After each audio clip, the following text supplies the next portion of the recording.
said I'd go get the thing out of my front seat. I wonder what she's talking about. Oh.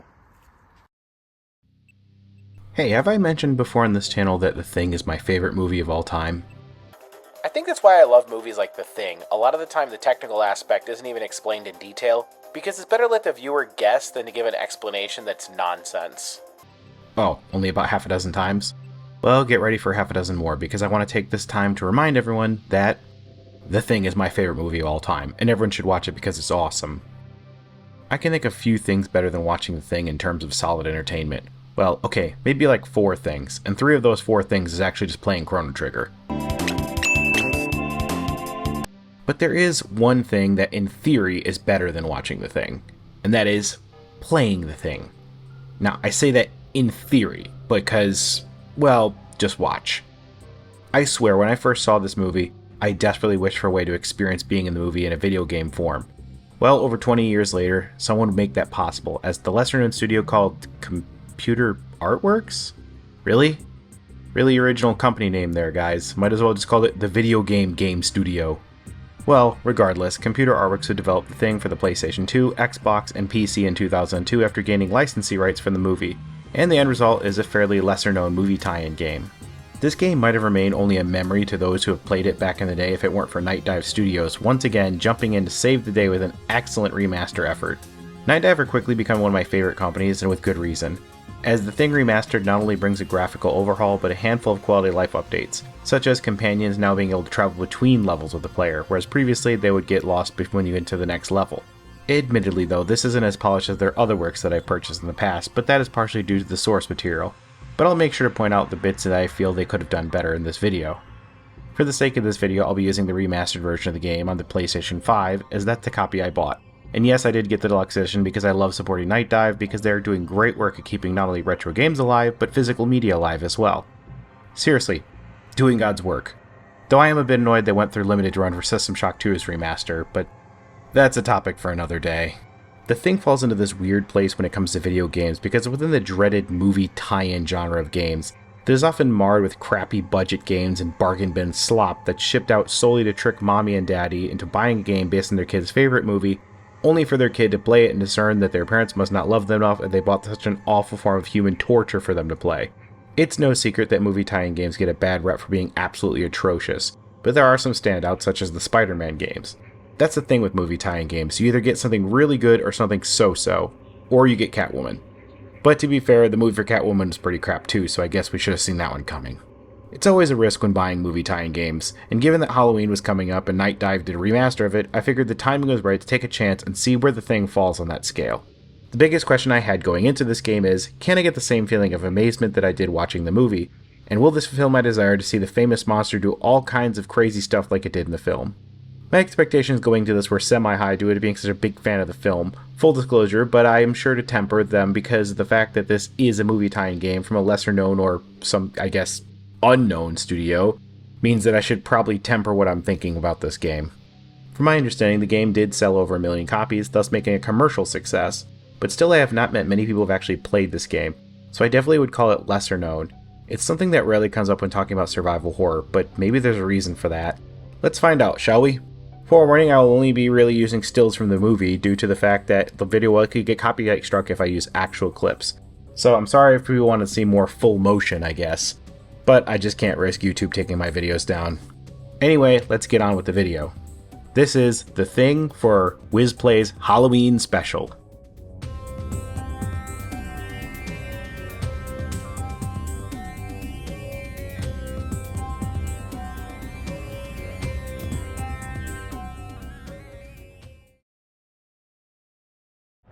I'm going to assemble my team. When the chopper arrives, I'll have it drop me at Alpha's rendezvous. Negative.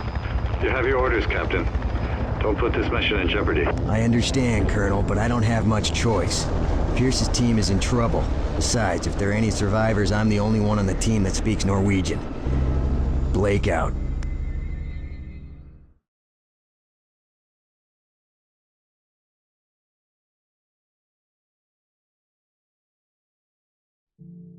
So instantly I have to rip the band-aid off here. The Thing falls so short of what could have been. I was extremely disappointed to see a serious lack of enemy variety or design when it comes to the monster. The little crawling head we saw in the movie is reused ad nauseum. Even the variants of it become more annoying than they are scary very quickly because they're incredibly hard to hit. This game is riddled with tiny enemies that are hard to hit basically, and it's not much better by the awkward controls. It's from the PS2 days, so the aiming is far from precise and uses a lock-on system to compensate for this. It's par the course for games of that era, but I was a little disappointed that Night Dive didn't fine-tune the controls to make them feel less awkward. There are many times where I feel like I'm just shooting, hoping my bullets will voluntarily connect with enemies, or enemies will just throw themselves into my bullets. Whichever happens first. The controls are definitely on the clunkier side, though admittedly when you spend more time with it, it becomes less frustrating. It plays well enough, that's for sure, but this is pretty much what PS2 games were like for the most part, especially if they were budget games. It's just a little disappointing to see that Night Dive didn't fine-tune this a bit more, like I said. The monsters really feel lacking in creativity for me, and they just don't seem like they really try to go above and beyond like they could have gone. The movie was known for its incredible practical effects at the time, and that was the stuff out of nightmares. There is no telling what the monster would turn into or what kind of stuff it would do next. The game doesn't really capture or capitalize on this very well.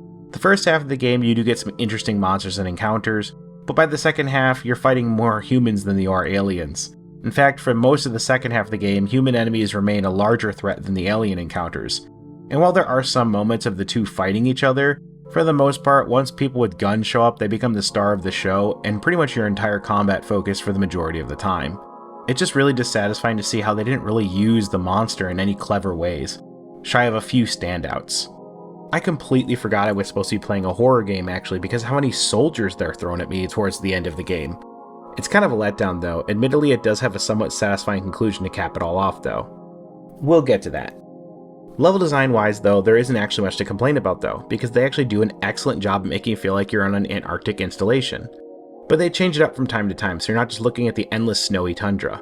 I actually thoroughly enjoyed the level designs and felt like they fit the theme of the movie so well. I was exploring places that existed within the movie's universe so that they got that down really well. It even features some excellent mechanics at the time to take advantage of the setting. Staying out in the cold too long will make you freeze to death, and you need to take shelter to prevent yourself from freezing. On paper, this might actually sound annoying as it gives you a time limit from outside, and I know players don't usually like time limits, but in practice I found the time limit to be generous enough to not be much of an issue.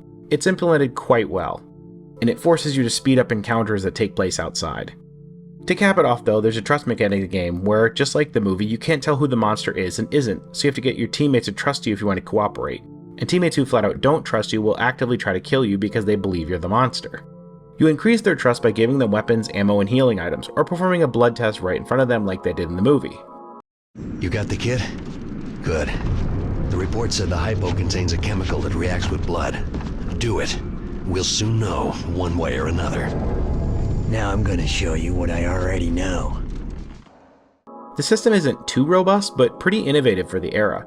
There's even a section where it serves as a mechanic for solving a larger puzzle where you have to get the right people to trust you to progress. It's all really good stuff because I genuinely like this system, and the fact that your allies are actually helpful in combat is a plus. Though admittedly they aren't smart enough to pick up anything themselves, so you have to manage their ammo yourself. I swear, it's like your squad expects you to babysit them. Here, take these bullets. It is good though to see a game where your allies don't get in the way just to get themselves killed, because your teammates in this game genuinely are capable of defending themselves, but you have to be careful for them not to get overwhelmed because they can start panicking and thus will be unable to control themselves until they calm down. Your teammates can become infected and then turn on you, so you have to be on your toes because what was once your ally can quickly turn into an enemy at the worst possible moment. The gunplay is alright enough, but like in the film, the monster only truly dies from fire, so this means weakening enemies with gunfire and then finishing the job with the flamethrower. And it's satisfying to watch them burn, that's for sure. Why is it that I get a shiver of excitement whenever the shadows plead for their lives? Mechanically, I'd say the game has some issues, but it's not the worst I've ever played. The game overall plays well enough to where you shouldn't be too hung up on the issues that it does have. I guess one last thing to talk about is the music. There really isn't any. I'm not kidding, you're mostly dealing with silence and ambient noise throughout the vast majority of the game. There really isn't much to even comment on here. That's why the music you've heard from this video so far has been up from other games, because I couldn't really find any suitable music from this game to even use for this video. I suppose no music is better than terrible music, right?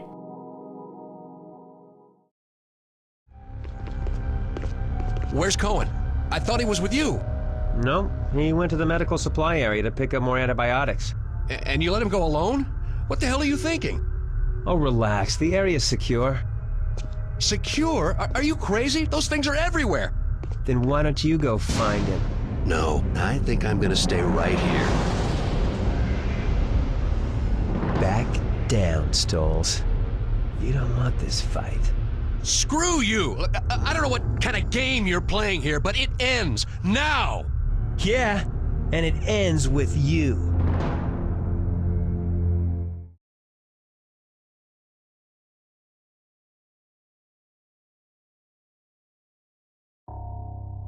We all know the story of the movie, but if you're unfamiliar, I'll summarize it for you. A team of American researchers in Antarctica discover the remains of a destroyed Norwegian base not too far from them, with all that remains is a lone dog. After some looking into it, they find out that they discovered an alien spacecraft frozen in the ice. Not long after they discover the alien life form is some kind of virus that infects them and then begins replicating itself until every cell in the body of the host is replaced with the monster, to which it will blend in with them from then on and try to manipulate its way into infecting more. Highly intelligent, and its end goal is to try and infect the entire world. The movie ends with helicopter pilot Mac Reddy, who's played by Kurt Russell, destroying the base, and him and engineer Childs, played by Keith David, waiting out their time remaining. It's an iconic ending where they're left wondering which one of them is actually the monster. The game picks up right where the movie left off, so it sort of acts like a direct sequel to the film. Captain Blake of the US Special Forces is sent to the base to check up on why contact was lost. When he and his team arrive, they discover everything had been destroyed and begin investigating when they discover the remains of many researchers. It's a slower build-up, as you don't even see a single monster until you're well into the second level, but as you progress, you discover that you've been betrayed by your commander, Colonel Whitley, who has infected himself with the Thing virus and shown that he has higher resistance than a normal human, so he's capable of controlling it, thus increasing his usefulness as a potential bioweapon. Umbrella much? Blake and his team then become enemies to Whitley, who tries to imprison them only for them to escape. The story becomes kind of a dumb letdown as it devolves from survival horror with a killer alien capable of taking over anyone around you to a bullcrap government cover-up where they think stereotypically that they can try to find a way for the virus to be used for their own personal gain. It's so cliched and stupid that it overshadows the second half of the game, and I spent so much time trying to remind myself that this game was supposed to be about the Thing. It feels so disconnected, almost like the second half of the game was worked on by somebody else. The military cover-up story just kind of ruined so much of the game for me personally. I know tons of people love this game, but it felt so disrespectful to the source material for me personally. So much of this doesn't even make sense, because a single person being resistant to the virus doesn't change the fact that it's an alien life form capable of advanced intelligence. I mean, for all they knew, Whitley could have just been pretending to be in control to fool them into helping the virus spread. I find it absolutely absurd that normal humans are actively shooting at you trying to stop you from destroying the virus that could wipe out humanity. I get that the government can be stupid at times, but this is taking it to another level of absurdity that I refuse to even believe. There's no way that these people actually believe this is a good idea. I really can't wrap my head around why they would do something like this, a game about the Thing. It's a story that just feels like they didn't know what to do with the second half, so they slapped something together. I would have much preferred a game where it's just Blake and his team arrive, they're instantly cut off from backup, and just have to fight for themselves against the remnants of the monster. It's really disappointing to see how this played out, and I can't say I'm a huge fan of the direction that the story took. I know that John Carpenter approved this game himself, but I still feel this misses the mark for me personally. The plot twist even isn't that shocking, to be honest, and almost feels predictable. Fortunately though, the game makes up for this, with its ending being quite satisfying. After Whitley is killed by Blake, the final monster shows up trying to destroy the facility. A helicopter pilot shows up at the last minute to aid Blake in taking it down. He pumps it full of lead and then burns it via all the oil canisters around it, and they fly off for the big reveal. Excellent timing there, pilot. Early retirement from Gen Inc. No, not exactly. On my way back from an extended Arctic vacation. Uh-huh. So what's your name, smartass? McCready. R.J. McCready. U.S. Outpost North 31.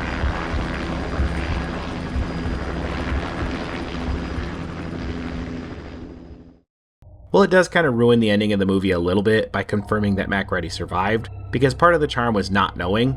It is still cool to see and feels really satisfying. 2 fly off as the sole survivors and mission accomplished. The story, I have to admit, could have been done a little bit better. It's somewhat serviceable though. The second half is definitely where it gets rocky though. I wouldn't say it's awful, but the story is a tad disappointing. But I've been disappointed so much in my life that I'm almost immune to it. It's not nearly as disappointing as the 2011 prequel movie, which they just titled The Thing. Again. I swear, it's like they don't even want anyone to know what order this media is supposed to go in. Because you have the first movie called The Thing, then you have the game called The Thing, which serves as a direct sequel, and then you have a prequel movie also called The Thing. Yeah, real great job, guys.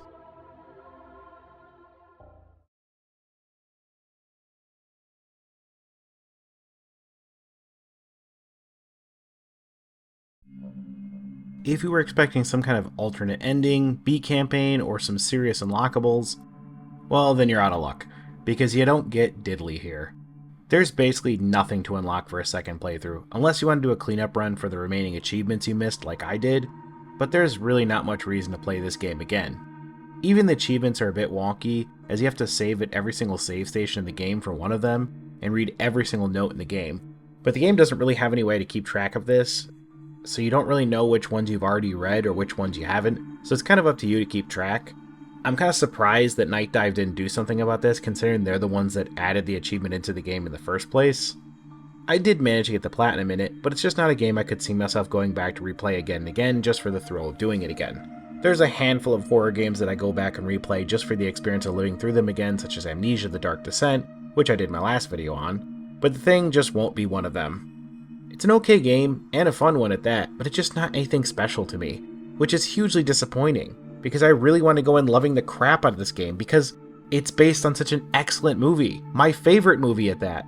But we just can't always get what we want sometimes. Sometimes in life we just have to accept that we get let down. I know there's tons of people that probably love this game and think I'm dead wrong about this, and that's okay, you're entitled to your opinion. I just really couldn't get behind this as much as I wanted to. And believe me, I really wanted to love this game. There was a lot of potential here, but it just kind of fell short for what it could have been. I imagine that if they had more time, maybe a bigger budget, maybe a different team, maybe they could have done something truly memorable. What we did get was good enough, I suppose, and at least it's more content in the franchise, so I can't really be upset about that. Maybe this game's existence might at the very least reignite interest in the franchise. I don't regret playing this game, and I'll say it's a good enough game as it is, maybe even one where everyone should experience at least once, but maybe once is just enough.